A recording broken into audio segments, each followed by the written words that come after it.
नमस्कार शेतकरी बांधवांनो, मी ॲग्रिकॉस प्रतिभा रोकडे आपलं ॲग्रोवड या चॅनलवरती स्वागत करते. तर शेतकरी बांधवांनो, आजच्या व्हिडिओच्या माध्यमातून मी तुम्हाला मेथीसाठी आपण कोणतं तणनाशक फवारलं पाहिजे याबद्दलची सविस्तर माहिती सांगणार आहे की यासाठी नेमकं आपल्याला कोणतं तणनाशक फवारायचं आहे, त्याचं योग्य प्रमाण हे किती घ्यायचं आहे आणि आपल्याला फवारणी करत असताना पेरणी केल्यानंतर किती वेळेत ही फवारणी करायची आहे याबद्दलची सविस्तर माहिती सांगणार आहे.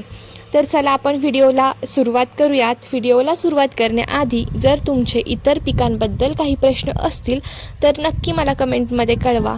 यावरती नक्कीच मी तुम्हाला रिप्लाय करेल. आणि हो, जर तुम्ही अजूनही आपला ॲग्रोवड हा चॅनल जर सबस्क्राईब नसेल केला तर नक्की करून घ्या की जेणेकरून यापुढचे येणारे शेतीविषयक जेही नवनवीन व्हिडिओज आहेत हे तुमच्यापर्यंत वेळेत पोहोचतील. तर चला आपण जाणून घेऊया की मेथीसाठी नेमकं योग्य तणनाशक हे कोणतं आहे. तर शेतकरी बांधवांनो, मेथी हे जे पीक आहे याला कधी कधी खूप चांगल्या प्रकारे भाव मिळतात आणि कधी कधी काहीच होत नाही. तर आपण पिकाला जपलेलं केव्हाही चांगलं. तर आता काय करतात भरपूर शेतकरी की व्यापाऱ्यांना मेथी हे पीक देतात किंवा धना असेल अशा भाजीची पिके व्यापाऱ्यांना देऊन टाकतात. तर त्यासाठी आपल्या मालाची किंमत जास्तीत जास्त होण्यासाठी जर तुम्ही योग्य वेळेत जर तणनाशकची फवारणी केली तर 100% भाव हे चांगले मिळणार आहेत. कारण व्यापारी घेताना खूप विचारपूस करून हे करतात की यामध्ये वाढ नाही झालेली किंवा तणांचं प्रमाण खूप जास्त आहे, अशा काही गोष्टी काढत राहतात कारण त्यांना भाव कमी करायचे असतात. तर त्यासाठी तुम्हाला सांगते की तुम्ही जर तणनाशकची योग्य वेळेत फवारणी केली तर 100% तुमचा फायदा या ठिकाणी होणार आहे. तर आपण जाणून घेऊयात की यासाठी नेमके आपल्याला कोणते तणनाशक फवारायचे आहेत. तर शेतकरी बांधवांनो, जे तुम्ही कांद्यासाठी तणनाशक फवारता गोल आणि टर्गा सुपर, तर हेच आपल्याला या ठिकाणीही फवारायचं आहे. मेथीसाठीही आपल्याला गोल आणि टर्गाचा वापरच करायचा आहे. परंतु आता गोल आणि टर्गा हे फवारत असताना इथे आपल्याला याचं प्रमाण वेगळं घ्यायचं आहे. त्याचबरोबर वापरण्याची जी वेळ आहे तीही वेगळी आहे. तर आपण जाणून घेऊयात की याचं प्रमाण आपल्याला किती घ्यायचं आहे आणि नेमकी ही आपल्याला केव्हा फवारायचं आहे. म्हणजेच पिकाची पेरणी केल्यानंतर आपल्याला तणनाशकाची फवारणी ही केव्हा करायची आहे. तर सर्वात अगोदर आपण प्रमाण जाणून घेऊयात. तर शेतकरी बांधवांनो, गोलचा वापर करत असताना तुम्हाला हे 0.5 ml असं औषध हे घ्यायचं आहे 1 लिटरसाठी. म्हणजे जर तुमचा 20 लिटरचा पंप असेल तर गोलचं प्रमाण तुम्हाला 10 ml असं घ्यायचं आहे.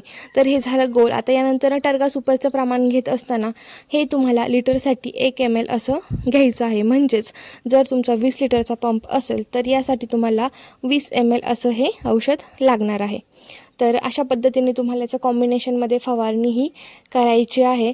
आता पेरणी केल्यानंतरनं म्हणजेच मेथी आपण प्लॉटमध्ये टाकल्यानंतरनं आपल्याला याची फवारणी ही नेमकी केव्हा करायची. तर शेतकरी बांधवांनो, जेव्हा तुम्ही पेरणी करणार आहे त्यानंतरनं तुम्हाला 12 ते 15 तासांच्या आतमध्ये मेथीसाठी तणनाशकची फवारणी ही करायची आहे. कारण काय होतं की मेथीमध्ये जर्मिनेशनची प्रोसेस लगेच सुरू होते, दाणे फुगण्यासाठी लगेच सुरू होते आणि जर तुम्ही नंतरनं जर लेट केलं तणनाशकची फवारणी करण्यासाठी तर पिकाला झटका बसू शकतो. मेथी व्यवस्थित काही उतरली जाणार नाही, म्हणजेच पीक आपलं संपूर्णपणे जळून जाणार आहे. कारण कवळ्या मोडांवर जर तुम्ही तणनाशक फवारलं तर ते 100% जळूनच जाणार आहे. त्यासाठी तुम्हाला 12 ते 15 तासांच्या आतमध्ये ही फवारणी करणं हे गरजेचं आहे. जर तुमच्याकडून 12 ते 15 तासांच्या आतमध्ये फवारणी करणं झालं नाही तर तुम्ही तणनाशकाची फवारणी बिलकुलही करू नका. कारण त्यामुळे संपूर्णपणे आपल्या पिकाचं यामुळे नुकसान होणार आहे. तर अशा काही गोष्टी तुम्हाला फवारताना लक्षात घ्यायच्या आहे. मात्रा लक्षात घ्यायची आहे, वेळ लक्षात घ्यायची आहे. यामुळे 100% फायदा तुमचा होणार आहे. तर शेतकरी बांधवांनो, या व्यतिरिक्त जर तुमचे काही प्रश्न असतील तर तुम्ही कमेंटद्वारे मला विचारू शकता.